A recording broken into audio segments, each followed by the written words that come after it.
Good evening and welcome to the Brian Crombie Radio Hour on Saga 960. COVID-19 has impacted all of us in lots of various ways, but it's interesting that I understand it's impacted men in a very profound manner. And I've got Edgar Prudcoi, a registered psychotherapist, psychologist and psychotherapist with us today, who specializes in mental health for men.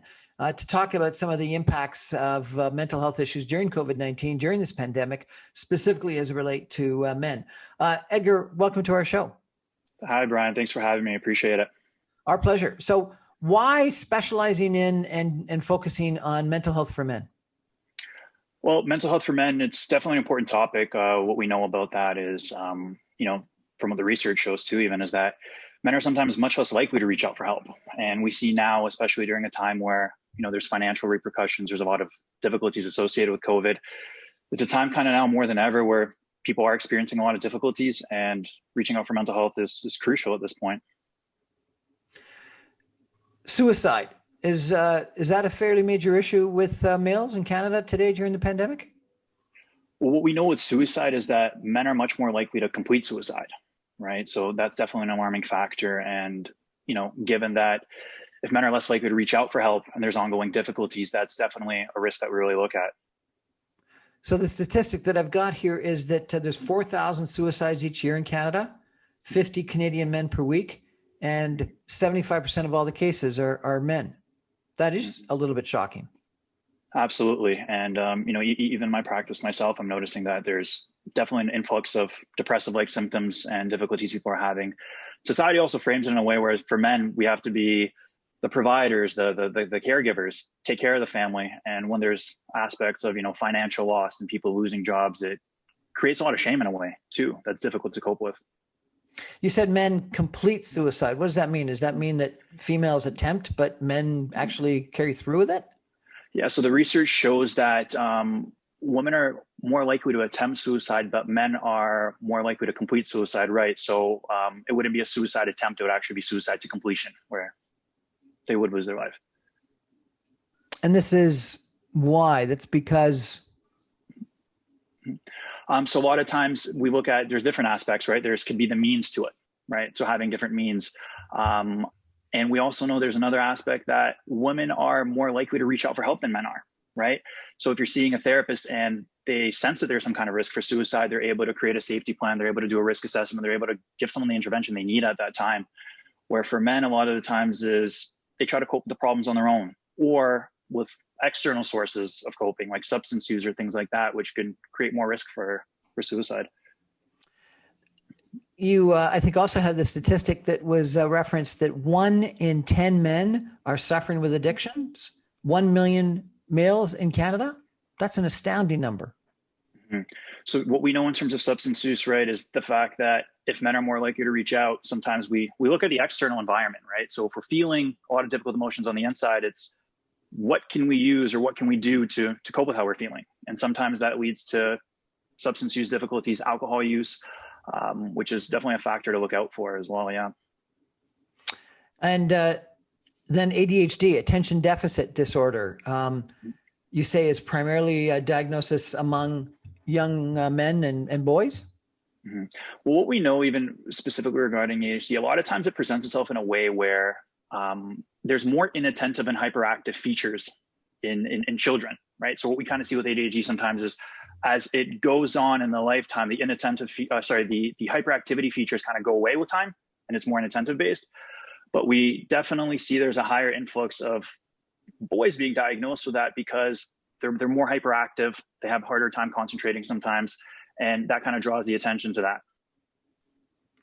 And then you say that the indigenous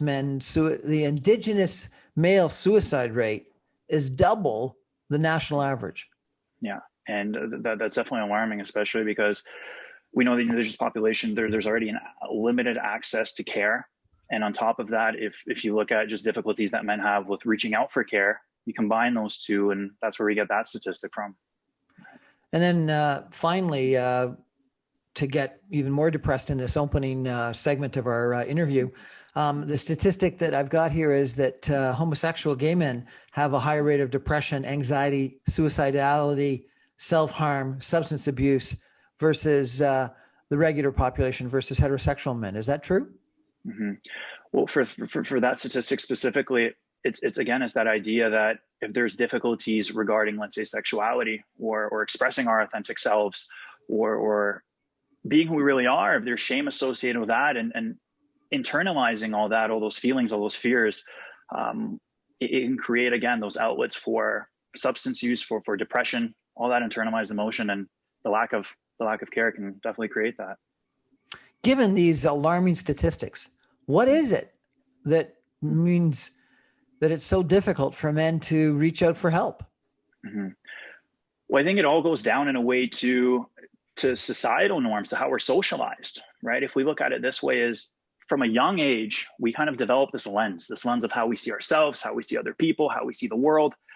And what we know for men, there's sometimes a stigma almost associated with feeling, with expressing, with getting help, right? So it can be different for different people. Was there in their upbringing maybe times where they were shamed for expressing feeling, or were they raised in a way where you don't ask for help, you do everything on your own? So it's these kind of developmental shifts that create this lens on how we see emotion, how we see seeking help, right? That can influence that. We're chatting tonight with Edgar Prudcoi, who's a registered psychologist in Toronto, about mental health for men, particularly as it relates to COVID-19. We're going to take a break for some messages and come back more with Edgar in just a minute. Stay with us.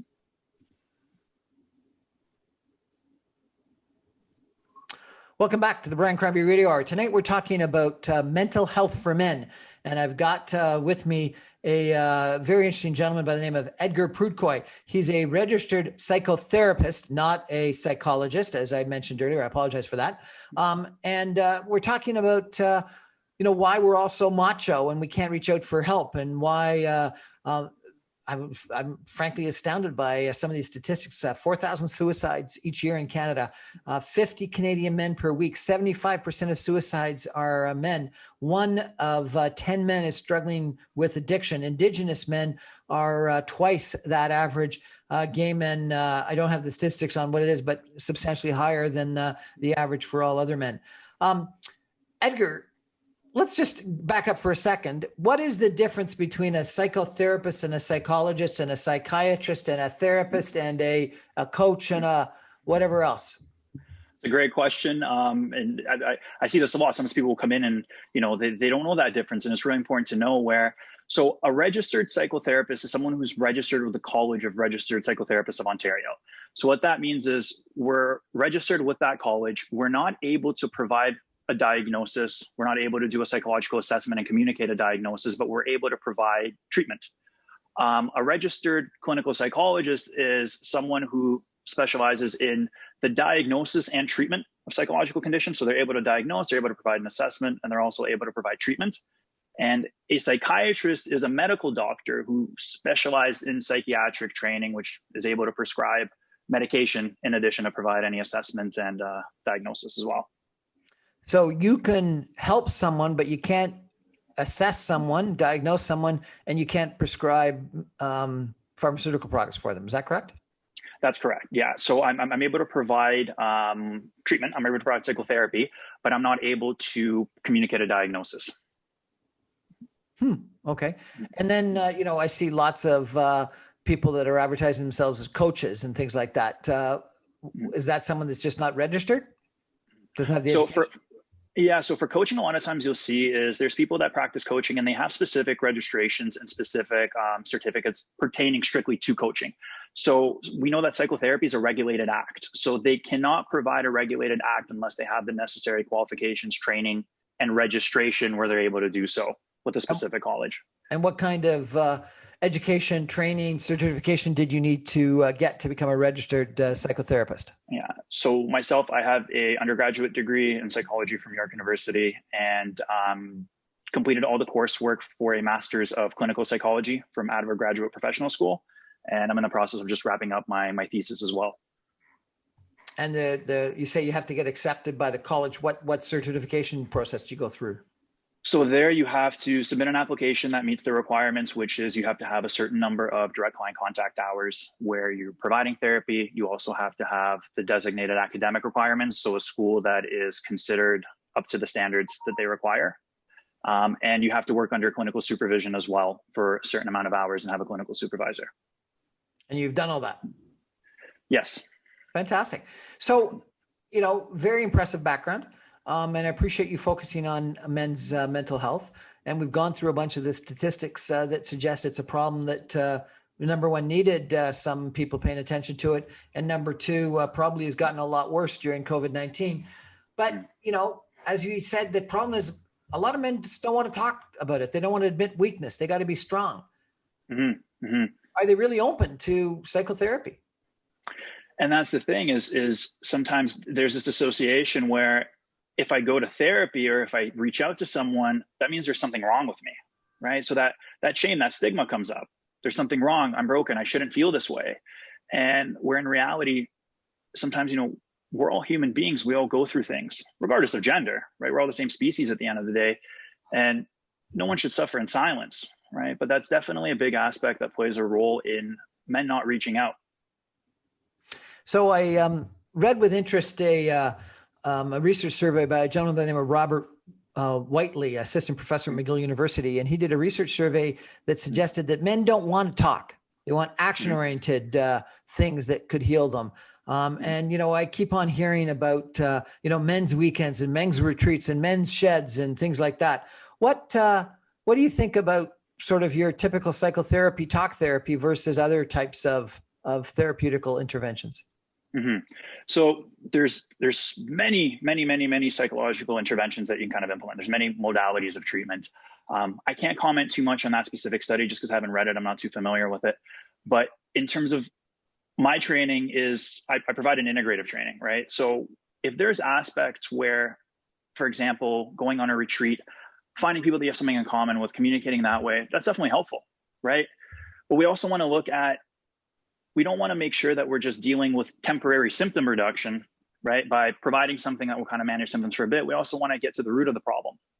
So in therapy, sometimes providing some strategies on how to cope with some of these difficulties, but also moving in a way where we get to the root of the problem is really helpful. And that's where talk therapy can kind of differentiate itself a little bit, right? Because there's not much emotional processing going on with these kind of action solution focused therapies in a way sometimes.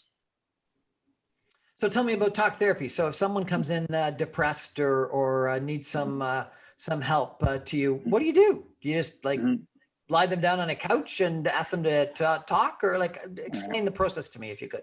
Yeah. So there's another misconception there. Sometimes, people expect, someone sitting there with a tweed jacket and a big long couch and they're going to be psychoanalyzing you, writing everything down. In reality, it's different. The first thing you want to do is, you want to have an understanding of what's causing the difficulties in this person's life, right? The extent of their difficulties. Then you can formulate a treatment plan, and that's done collaboratively with the person that you're working with, right? Understanding their difficulties, providing some solutions and strategies on how to help them deal with the ongoing difficulties they have in the present, but also working in a way to understand, how did they become depressed? What happened in their life? How do they view themselves? How do they view others? How do they view the world? So the roots of that depression as well is really important. I had, one person on my show that said that everything starts in the mother's womb. When you talk about the roots of the depression, do you go back and talk about what happened in the mother's womb? Well, we fast forward just a little bit, right? So everything kind of what happens when you leave the mother's womb in a way, because, if we think about it this way, the relationship you have with your parents, that's the first relationship you ever have. And in a way, that's one of the most significant relationships you ever have, right? So these early interactions you have with your caregivers, it kind of creates this frame, this lens on how you see yourself, how you see other people, and how you see the world. Because in a child's mind, it can't reason enough, doesn't know the world yet. It's been on Earth, kid's been on Earth for several amount of years only. So we have this internal model that gets created where the way my parents receive me, the way I interact with them, well, chances are it's going to be like that with other people. And we start developing this internal working model.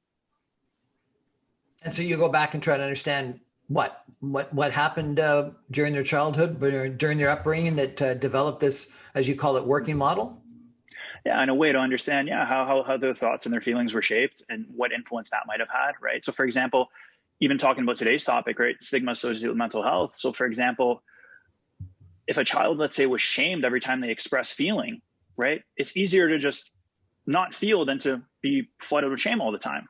So then sometimes people think that, okay, well, I'm just not going to emotionally express because every time I tried, I had this shame response, or I felt a lot of negative emotion from my parents, right? So it creates this feeling that if my parents couldn't handle my affect and my emotions, then probably no one else can, right? So we talked about that men have difficulty expressing their feelings. Is that genetic or is it socialized? It's, we tell people, be a man, grow up, get a backbone, grow some balls, all the different things that, we say. Isn't that actually creating this situation where men have difficulty talking about their emotions? Absolutely. From a genetic standpoint, I mean, we know that, women and men, we're the same species, but the socialization piece is definitely, there's differences there. Sometimes, for example, for women, there's the opposite. They're sometimes expected to be these overly emotional or having extreme senses of empathy, right? They have societal norms that pressure them as well. And for men, it's sometimes the opposite. This idea that we have to be strong, that no matter what the problem is, we can deal with it. Where in reality is we feel, we suffer, we have difficult emotions, and sometimes it's too much to handle all by ourselves. And so you bring them in and you talk to them and you try to figure out sort of their working model, I think is what you described it. But you're not allowed to diagnose anything. So what do you do next? And that's one aspect. So if there are significant, let's say, impairments in a person's life where they're struggling from a social standpoint and if they're having difficulties at work, I can always refer them for an assessment to a clinical psychologist if that's what they're looking for, and if we determine that that's what's clinically needed, right? So we can always refer out. In terms of a treatment standpoint, we understand what their presenting problems are, where they're coming from, what the difficulties are, and we try to create a treatment plan where, we can provide strategies and symptom reduction and how to cope with these difficulties while also getting to the roots of these difficulties as well. Now, I understand you specialize in relationships. Is that true?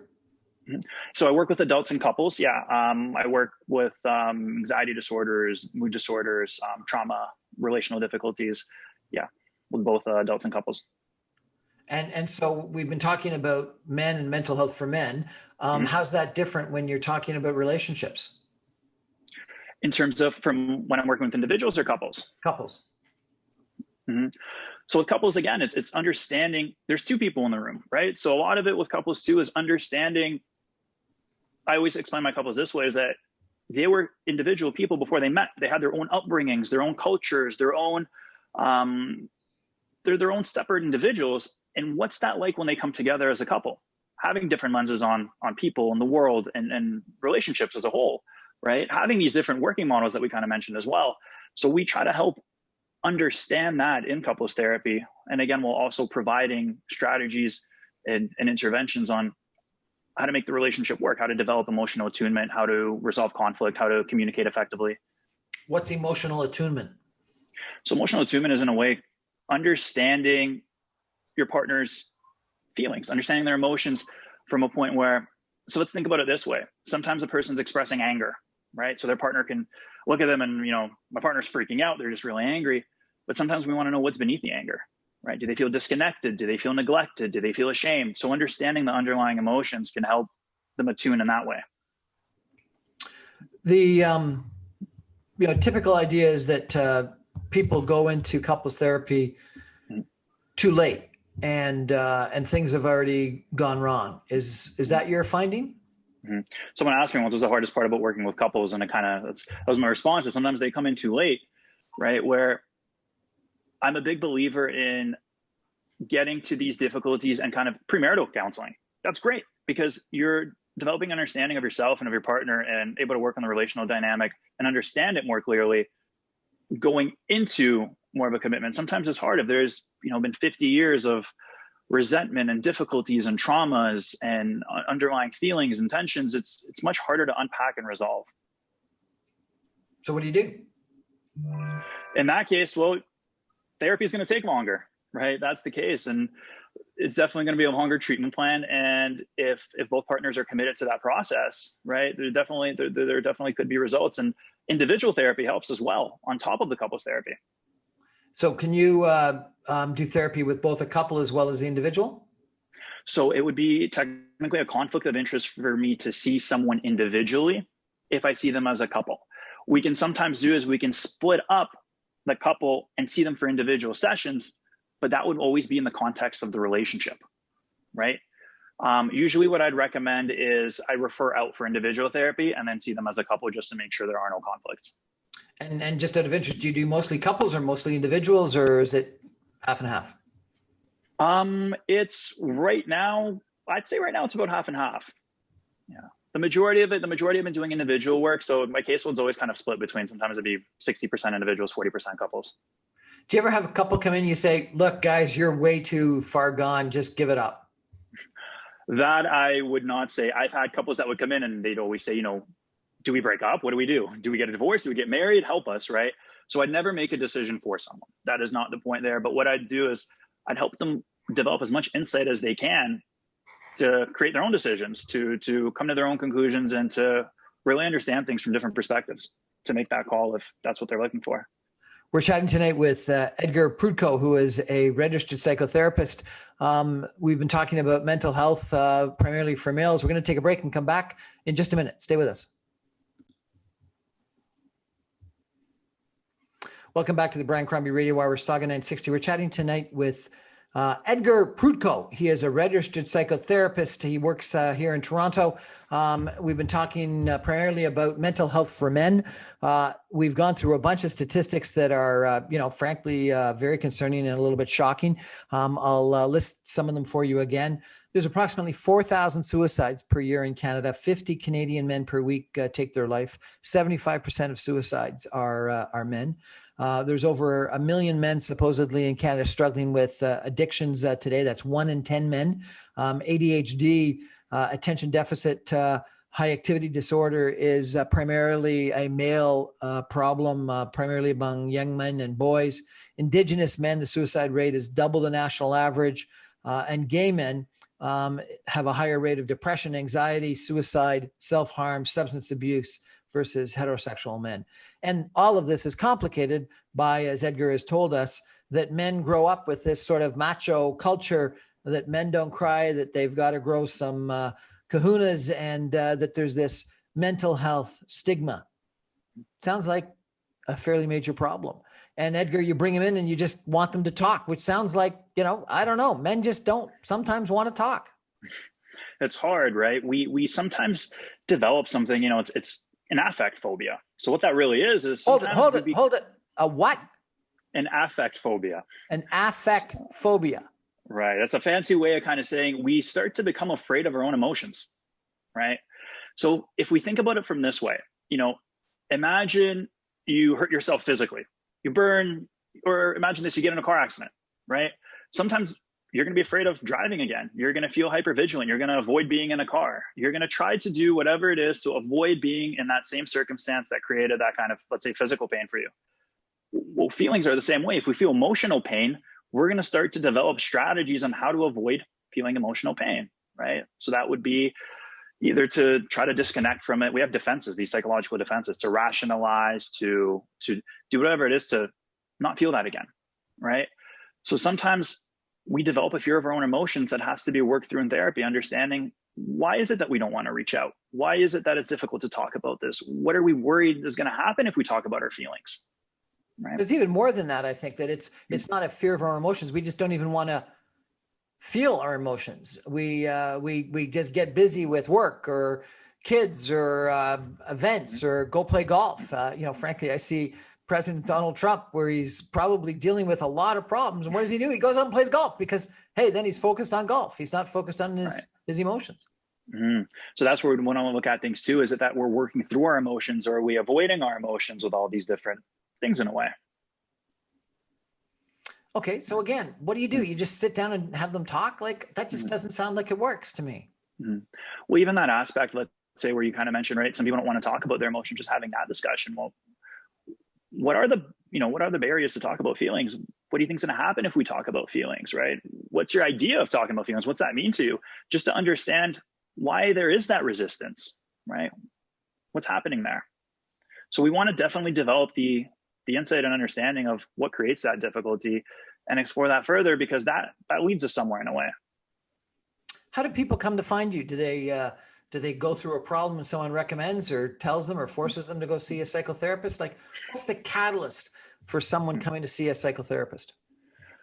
Well, for me specifically, it's anywhere from word of mouth referrals to marketing to a wide array of options there. And a lot of times, this is the unfortunate part, and I've noticed this specifically with people, is sometimes they'll come in when they hit rock bottom in a way, right? So with men, that happens sometimes. It's just idea of repressing emotions or avoiding emotions or not seeking help for such a prolonged period of time that it costs them a lot, whether it's personally, whether it's through work and just their own health. And then they kind of realize that, well, hey, I have to do something about this now because it can't get any worse at this point, right? But during COVID-19, people have lost their jobs, people have lost their businesses, people have been laid off, furloughed, had wage cuts back, and they're in their homes with their partners all day long, which is a life that they haven't, had before. And then a lot of the things that a lot of people enjoyed, which was, going out with the guys, going to play hockey, going play golf. A lot of those things have been cut back. If someone's lost their job and they're fighting with their spouse and they can't escape to do the men's activities anymore, what do you tell them to do? So for that's definitely something that's going on everywhere, and it's extremely difficult to deal with, right? A lot of our outlets have been taken, just given the restrictions, given that we can't do the things we used to enjoy that would a part of our self-care, right? So when it comes to that, I think one of the most important parts to do is to do as much as we can where we can still create, whether it's having virtual nights with people, right? Interacting in that sense, taking time for ourselves at home when it comes to, being locked down with your family, it can create some tension, right? Having boundaries where you're still able to do the things that you want to do and having some individual time for yourself, right? Despite being at home with everybody. So it's basically creating as many outlets that we can for ourselves, given the circumstances, right? I think staying in touch and having social connections is definitely a really big one. Staying in touch and having social connections, even if you have to do it virtually. Yeah, in a way, we're social beings, right? We don't do well in isolation, and being able to kind of use whatever resources we have to still maintain contact, whether it's virtually, it's still important. I've had a lot of clients that were very skeptical in a way about doing therapy virtually, right? And then after a while, you hear that a lot of, it's not as bad. It still works. It's still good. I still feel connected, right? You said you also specialize in trauma. Tell me about what that's all about. Mm-hmm. So trauma, in a way, it's from people that have experienced traumatic events in their life, right? Whether it's first responders, whether it's, veterans, people involved in traumatic events like motor vehicle accidents, or even people that have experienced complex trauma in their childhood, right? Whether it's significant emotional neglect, sexual abuse, and those kinds of areas. And how do you deal with trauma? Well, trauma is very complex, right? So it's understanding how the trauma impacted the person, right? What type of trauma it is, how they're coping with the trauma, how they're dealing with it, understanding all of those aspects, how it's affecting them, and in a way, making sense of the trauma and reprocessing it is really important as well. That almost sounds like you're revisiting it. Do people want to revisit the trauma and go through it all over again? Well, the thing a lot of times is, what we know about trauma is a lot of times people revisit their trauma in ways that you don't want, like flashbacks, for example. Like a flashback is they're revisiting their trauma involuntarily, right? When we experience a traumatic event, the way it impacts us sometimes is in that specific moment or event, right? So reprocessing it in therapy can sometimes help us provide a different narrative for it, to help us process it in a way that's safe, where you're not in that traumatic event again, which may not trigger the same types of emotional responses or traumatic responses, and also find ways to cope with it in our life as well. And your solution to it all is talking it out. Talk therapy is one aspect of it, but we look at it from an integrative standpoint too, right? Creating different, like when we mentioned kind of, that research study that you brought up about kind of action forward steps too, right? Is how do we create a life for the person in a way too that's fulfilling for them, right? Embedding more in social relationships. Sometimes when people are depressed, they avoid socializing. When people experience traumatic events, they have avoidance behaviors, right? So how do we get them socially connected? How do we create the most amount of fulfillment in their life at the same time as well?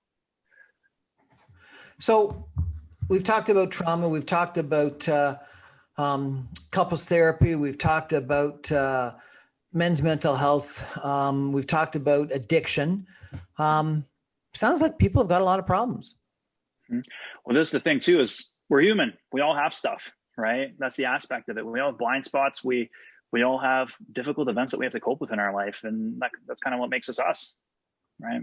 Why don't we deal with this better? Why do we have to reach out to a registered psychotherapist? Is there something about us that says that we don't process negativity, bad stuff as well as we could and should?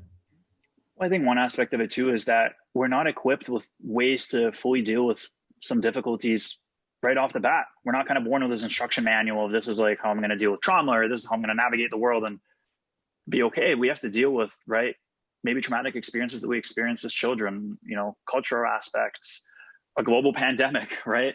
So all these things where we sometimes have to learn how to take care of ourselves in a way. We have to sometimes understand how things affected us as well, because sometimes we don't process it in those moments. It kind of builds up over time and displays itself in different ways that we might not be fully aware of.